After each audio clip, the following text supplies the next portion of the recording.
Pardon. Je crois qu'il y a un match à débriefer. Enfin, si on peut appeler ça un match.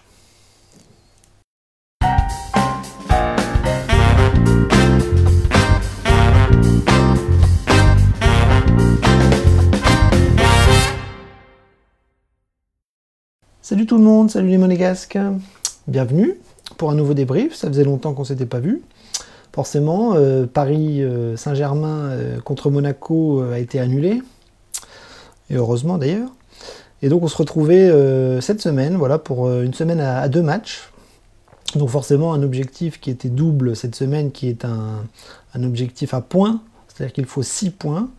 Et ça commençait ce soir à Toulouse pour la 16e journée. Et donc Monaco allait là-bas avec un groupe plutôt correct, hein, à part Slimani qui est absent, et puis Henrich qui était suspendu. On avait quand même le groupe quasiment au complet. Et donc Monaco partait avec donc 3 points, avec un match de retard contre Paris. Et au classement, on est un petit peu au fond du trou, hein, on est vraiment tout en bas. Et l'objectif, c'était pas de monter au classement parce qu'on a quand même pas mal de points en retard maintenant. Mais il fallait gagner et il fallait commencer une série pour penser à l'avenir et pour penser à une éventuelle progression dans le tableau de Ligue 1. Donc voilà, on allait à Toulouse. Et donc on va voir que voilà, ça a été assez catastrophique dans le fond. Mais on a gagné. On a gagné à l'arraché. C'est extrêmement inquiétant parce que Toulouse est au fin fond de la Ligue 1, et dernier, je crois. Et Monaco a, comme d'habitude, un groupe, un effectif et des joueurs qui sont censés exploser ce genre d'équipe. Et on va voir que ça n'a pas été le cas. Ça a été extrêmement difficile. On a vu de très vilaines choses. On n'a pas vu du football ce soir. On a vu une pâle copie d'un Monaco bien pâle et bien tristoun. Et donc on va rentrer un petit peu dans le détail, mais on va voir que c'est 3 points qui font plaisir, mais c'est un contenu qui déplaît énormément.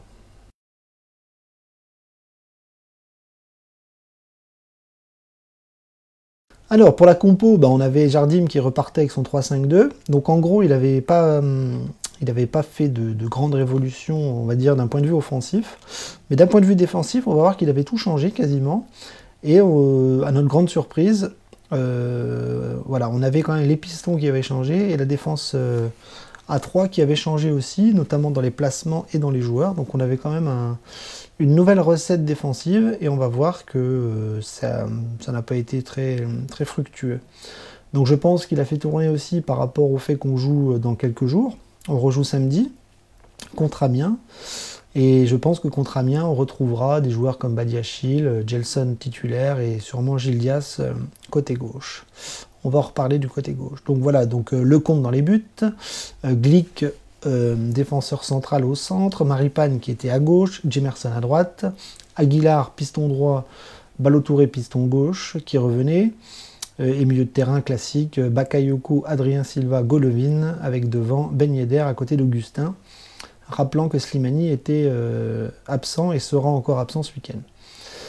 Voilà, donc la composition était plutôt enfin, pas très surprenante. Voilà, on retrouve toujours les mêmes, hein, Glick, Jemerson et Maripane. Hein. Badiachil n'était pas là, mais je pense qu'il sera là ce week-end. Et donc la première mi-temps, on va voir que ça commence très bien parce que Monaco ouvre le score très vite. Hein, dès la 3e minute, on obtient un penalty sur une faute un petit peu aléatoire. Je sais pas. Augustin rentre dans la surface, prend un petit coup dans le pied et tombe. Donc penalty. Je pensais que le VAR allait logiquement nous le refuser comme d'habitude. Donc il est validé et Ben Yedder transforme le penalty très vite. Et donc 1-0 pour Monaco. Ça commence bien. Et on se dit ça va. On est dans les meilleures conditions. Et on va essayer de déployer notre jeu, enfoncer le clou et marquer des buts à gogo. On va voir que ça n'a pas été le cas. Très vite, on va voir que Monaco, dans cette première mi-temps, a reculé, voilà, sans aucune raison. Toulouse n'était pas dangereux. Toulouse n'était pas très agressif, pas un pressing de fou non plus, donc je comprends pas. Je comprends pas pourquoi Monaco commence à pédaler dans la semoule au bout de... Enfin, dès qu'on ouvre le score, je comprends pas pourquoi Monaco fait n'importe quoi alors qu'il n'y a aucune raison de paniquer. Et en fait, si on réfléchit bien, on s'aperçoit que finalement, c'est parce qu'il n'y a pas vraiment de fond de jeu. Il n'y a pas vraiment une équipe tout simplement. Et donc, dès que ça déraille un peu, c'est tout le monde qui fait tout de travers. Les joueurs ne sont pas forcément conscients qu'il faut courir pour les autres, qu'il faut faire du pressing, qu'il faut tuer l'adversaire et qu'il faut monter en puissance. Parce que voilà, moi je vois un Monaco qui arrive à la mi-championnat et qui est toujours aussi fébrile, faible et dans le doute. Voilà, c'est ça que je vois moi. Donc à la 3e minute, donc on a marqué le but. 8e minute, on a Aguilar qui, sur une offensive, dévisse complètement son tir sur une passe de Ben Yedder. 26e minute, les Toulousains qui s'enhardissent un petit peu avec Sangaré qui combine avec Gradel mais qui ne cadre pas, ça frappe. 38e minute, là c'est là que tout bascule en fait. Sur une erreur défensive encore idiote. Ballo-Touré va faire un tacle complètement débile et pas maîtrisé sur Gradel dans la surface. Et un petit peu comme nous, l'arbitre siffle le penalty. Voilà, donc égalisation. Voilà, le penalty est marqué. Et donc Sanogo égalise et on se redirige tout droit vers la mi-temps et les supporters sont assez en colère et à juste titre parce que cette première mi-temps a été d'une pauvreté abyssale. On a fait n'importe quoi, on a bafouillé notre football, enfin notre football, si on avait un cette année ça se saurait, mais on n'est pas bon quoi, on galère contre une équipe qui est lanterne rouge et on n'arrive à rien. Voilà, on n'arrive pas à combiner, on attaque mal, on défend mal, au milieu de terrain on perd des ballons. Et c'est toujours la même chose qui se reproduit de match en match. Donc 45e minute, Ben Yedder en pivot qui essaye dans la surface suite à un corner de frapper, mais le tir est trop mou et arrive dans les bras de René. Et à la 47e minute, on a un petit cafouillage dans la surface toulousaine. Ballo-Touré passe devant le défenseur et met le ballon sur la barre. Voilà, c'était pas vraiment une offensive, c'était plus une erreur défensive toulousaine qui profite à Ballo-Touré et qui la fout sur le montant. Voilà, donc c'est la mi-temps, nous ne sommes pas contents, ça fait un partout, et en plus on se dit, putain, si on continue de faire les deuxièmes mi-temps habituels, on va faire n'importe quoi et on risque de perdre ce match. Voilà, contre une équipe toulousaine très très très très faible. Alors la deuxième mi-temps est un petit peu plus animée, je dis pas que Monaco est flamboyant, je dis pas que Monaco a fait une deuxième mi-temps sublime, non, non. Elle est un petit peu plus animée parce que Monaco s'est procuré pas mal d'occasions, très brouillonne, pas maîtrisée. On a tout foutu à côté, ou au-dessus, ou sur le gardien, ou dans les défenseurs. Donc c'était très très très très brouillon. Mais il y a eu un petit peu plus d'occasions et on aurait peut-être pu marquer voilà, un petit but de plus, quoi, on va dire. Donc à la 55e minute, les Toulousains commencent plutôt bien la deuxième mi-temps. Avec Boisgarde qui tergiverse sur une offensive toulousaine avec Gradel. 69e minute, on a Bakayoko qui reçoit un super ballon de Cesc Fabregas. Voilà. Disons aussi que Jardim en avait un petit peu marre de ce ronronnement en première mi-temps. Il a fait 2 changements d'un coup et a fait rentrer Cesc Fabregas et a fait rentrer... que je dise pas de bêtises, Gelson Martins, qui est son petit chouchou, on va dire. Mais on va voir que Gelson a fait une bonne entrée parce que c'est lui qui va nous offrir la victoire. Donc Bakayoko reçoit un super ballon de Cesc Fabregas, mais il n'y croit pas trop, il n'arrive pas à reprendre le ballon au deuxième poteau. 72e minute, on a un énorme raté de Gelson Martins qui m'a rendu fou, personnellement. J'étais en train de faire des bonds comme ça sur mon lit. Et on a une super passe de Cesc Fabregas qui longe le but et Gelson arrive tout seul face au gardien et la fout au-dessus. Et là on retrouve le Gelson qu'on n'aime pas, le Gelson qui est très mauvais devant le but et qui foire complètement l'occasion. Alors il venait de rentrer, sûrement qu'il n'était pas encore très très frais, mais c'est terrible de rater le 2-1 sur une occasion toute faite et vraiment vraiment vraiment franche.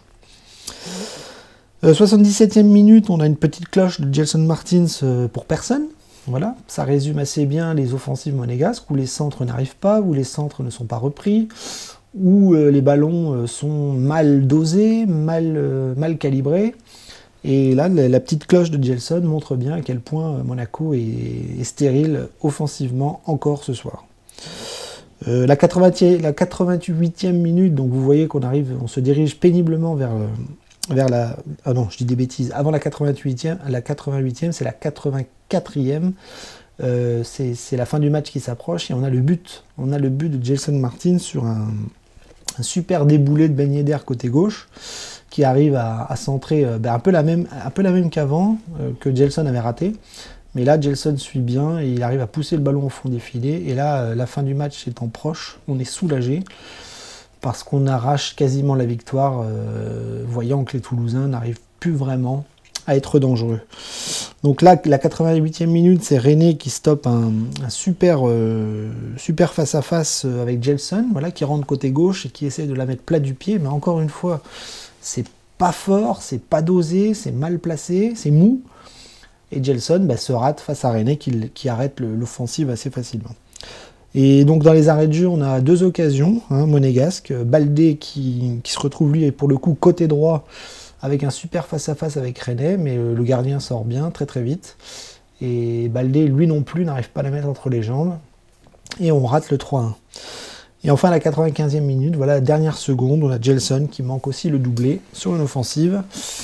Et nous voilà vainqueurs bien péniblement, bien difficilement. On voit que les Toulousains n'ont pas été très dangereux, mais on a quand même vu beaucoup Benjamin Lecomte. Voilà, il y a eu quand même beaucoup de recul, beaucoup de... Voilà, une assise défensive qui n'y est pas, un milieu de terrain un petit peu faiblard, et une attaque qui n'a pas marqué ces rares occasions de but franches. Il n'y en a pas eu beaucoup de franches, mais en tout cas, on en a mis deux, Toulouse en a mis un, et on est vainqueur de ce match, bien heureusement.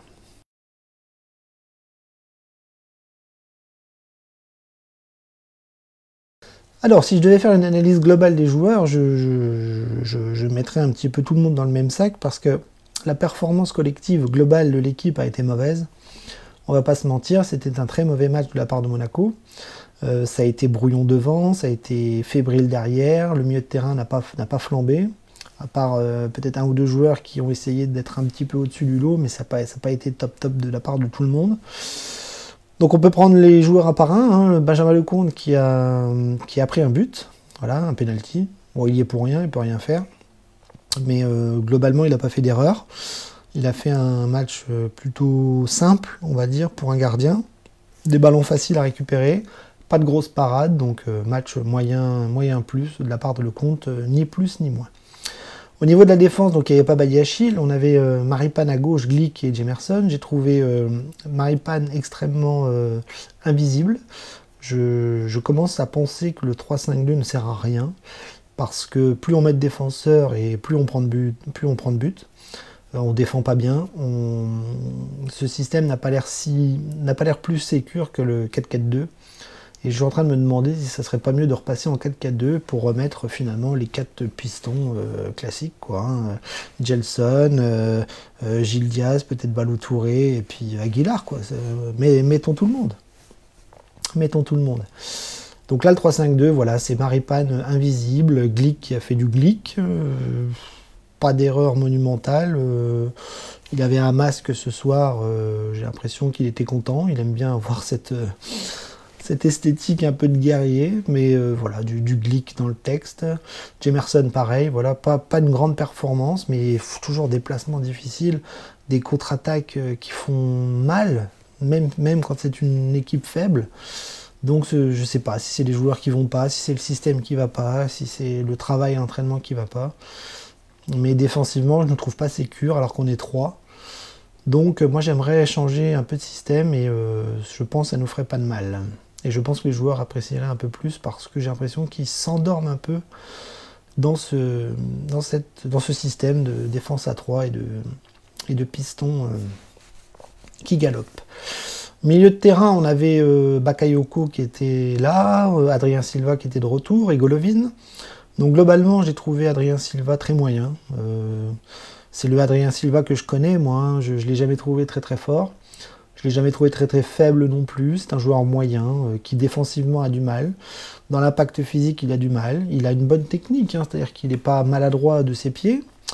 mais c'est pas un joueur talentueux et ça se voit dans l'enchaînement des matchs. Voilà. Je pense qu'au mercato de janvier, il va falloir penser à prendre quelqu'un d'autre. Bakayoko, lui pour le coup, c'est un petit peu le meilleur des trois ce soir. Il n'a pas été parfait, il a perdu des ballons dangereux. Mais dans l'impact physique, dans la récupération, c'est le Bakayoko qu'on aime voir. Et il a quand même récupéré pas mal de ballons, malgré des erreurs par-ci par-là. Golovin, c'est pareil. Golovin, je l'ai trouvé un petit peu en dessous, c'est-à-dire que grosse activité habituelle, mais encore une fois, pas de but, pas de tir au but, pas de danger venant de sa part. Il n'a pas vraiment été décisif ce soir. Et en plus, j'ai l'impression qu'il s'est pris encore beaucoup de coups. En reprise de deuxième mi-temps, je l'ai vu grimacer, se tenir la jambe, le pied, je ne sais pas ce qu'il avait.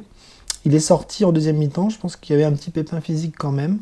Peut-être pas méchant, mais voilà, à l'image d'un match un petit peu en dessous. Même si Golovin, on en a besoin et que c'est comme Bakayoko, c'est des titulaires à part entière malgré tout. Sur les pistons, j'ai trouvé Aguilar pas terrible. Première mi-temps catastrophique, des offensives totalement foirées, des ballons faciles perdus, des mauvais placements, des mauvaises passes, des frappes dévissées, etc. Donc je l'ai pas trouvé très très bon. Et malheureusement, il forçait de constater que Gelson est quand même meilleur à ce poste. Et c'est bien dommage, parce qu'Aguilar, on mettait quand même pas mal d'espoir en lui au mercato d'été. Côté gauche, Ballo Touré catastrophique. C'est lui qui nous coûte l'égalisation, il ne sait pas défendre, il perd des ballons aussi, des passes faciles, il les rate. Offensivement, c'est pas extraordinaire, des centres en touche, en corner, au poteau de corner, beaucoup de maladresse, beaucoup de mauvaises techniques, des compétences qui nous paraissaient un peu plus élevées quand il a signé. Et là, il régresse, il n'est pas bon. Et il nous coûte des buts. Voilà, le seul point positif que je trouve de Ballo Touré, c'est il a un impact physique qui est quand même pas mauvais. Quand il percute, quand il part, quand il prend son couloir, il peut faire des jolies choses.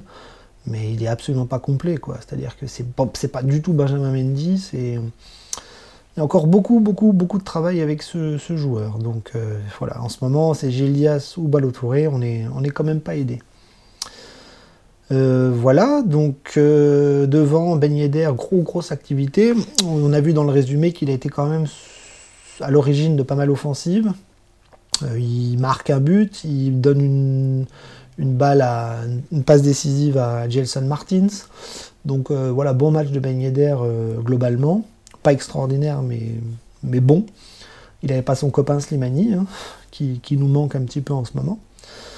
Et puis Augustin qui lui a fait du Augustin, j'ai envie de dire, il était tout le temps par terre, il a cherché beaucoup de fautes, il a obtenu le penalty certes, il a eu des occasions, des face-à-face quasiment avec René qu'il a raté, bon il était beaucoup hors jeu aussi, donc pas bon dans le placement, beaucoup par terre, il s'est fait un petit peu bouger par les défenseurs.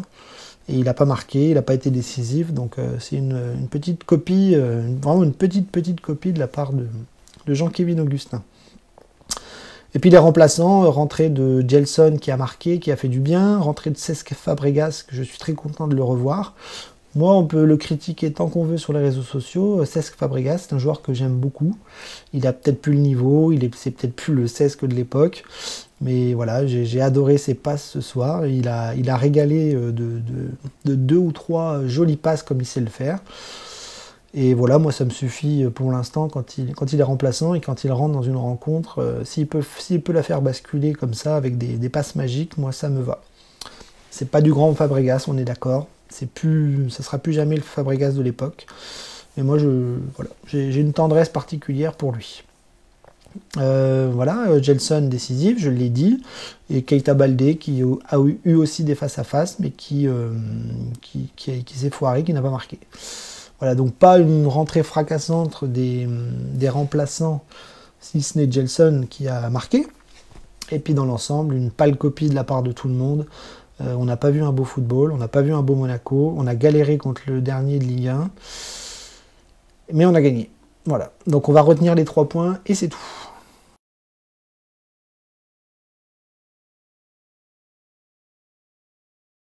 Alors, on va commencer par les flops. Les flops, je pourrais en mettre beaucoup, hein, franchement. Mais de ce que j'ai vu ce soir, je mettrais, pour être gentil, peut-être... j'ai envie de mettre Maripane, pas parce qu'il a fait des erreurs, mais parce que je le trouve invisible. Et ça m'embête, parce que c'est peut-être pas forcément de sa faute, c'est peut-être le système qui fait ça. Mais je trouve pas, j'ai pas trouvé sa performance bonne, j'ai pas trouvé très très fort, je le trouve pas à l'aise sous le côté gauche. Donc en fait, je vais le mettre dans mes flops par rapport à son invisibilité. Et c'est pas pour ça qu'il a fait un mauvais match. Par contre, je vais mettre aussi Ballo Touré. Hein, Ballo Touré qui pour moi était pas bon, catastrophique. Et c'est pas la première fois et ça fait chier. Parce qu'on ne s'en sort pas sur le côté gauche. Et j'ai l'impression qu'on va pas s'en sortir de l'année. Voilà, donc Maripane et Ballo Touré en flop. Voilà, pour être méchant, quoi. Hein, parce que j'aurais pu en mettre plus. Alors en top, c'est pareil, je sais pas trop qui mettre. Je n'ai pas trouvé de joueur exceptionnel ce soir. Si je devrais en choisir deux par la force des choses, je dirais Bakayoko et Ben Yedder. Voilà, parce que Ben Yedder a marqué et parce que j'ai retrouvé par moments l'impact physique que j'aime tant de Bakayoko. Mais c'est des petits tops, hein, on va pas se mentir, c'est pas des super performances qu'on a vues ce soir. Je vous dis, l'équipe n'a pas été bonne, donc c'est difficile de tirer des enseignements individuels sur chacun, quoi. Voilà, donc ces deux-là, vraiment pour trouver des tops ce soir.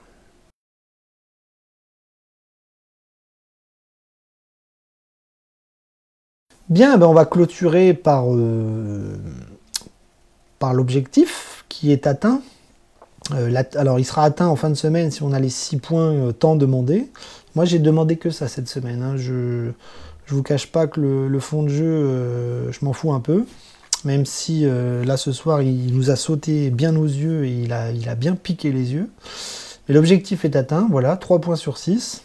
Maintenant on va se projeter sur ce week-end avec la réception d'Amiens. Alors c'est pareil, c'est censé être un match facile. Et on devrait passer largement ce cap des 6 points cette semaine, si tout va bien. Je pense qu'il y aura des petits changements derrière samedi. Badiachil va revenir. Gelson et Gilles Diaz vont sûrement revenir aussi. Slimani ne sera pas de retour, donc peut-être Keita Baldé d'entrée, je sais pas, on verra. Peut-être qu'il repartira Jardim sur la même attaque. Et puis voilà, on va attendre sagement ce week-end, samedi soir. La 17e journée, on se dirige vers la fin. Hein. Je vous rappelle qu'on est quand même bientôt à la trêve, bientôt à la mi-championnat. Notre classement est catastrophique pour l'instant. On est 13e, je crois. Et si on ne prend pas des points rapidement avant les vacances de Noël, ça va être terriblement difficile pour la suite. Alors, il y aura le mercato d'hiver, il ne se passera pas grand-chose. Mais par contre, moi, l'objectif, là, pour l'instant, c'est de prendre 12 points. C'est-à-dire que ce soir, il en fallait 3, ce week-end, il en faut 3, et il restera 2 matchs pour avoir 12 points. Si on arrive aux vacances de Noël avec 12 points, je pense que on sera un petit peu plus serein. Voilà. Donc en attendant, Dagemounigou, je vous laisse. On se retrouve dans quelques jours pour un nouveau débrief, pour la rencontre contre Amiens, qui sera au Stade Louis II. Et en attendant, bonne soirée, bonne nuit, bonne journée, et à ce week-end.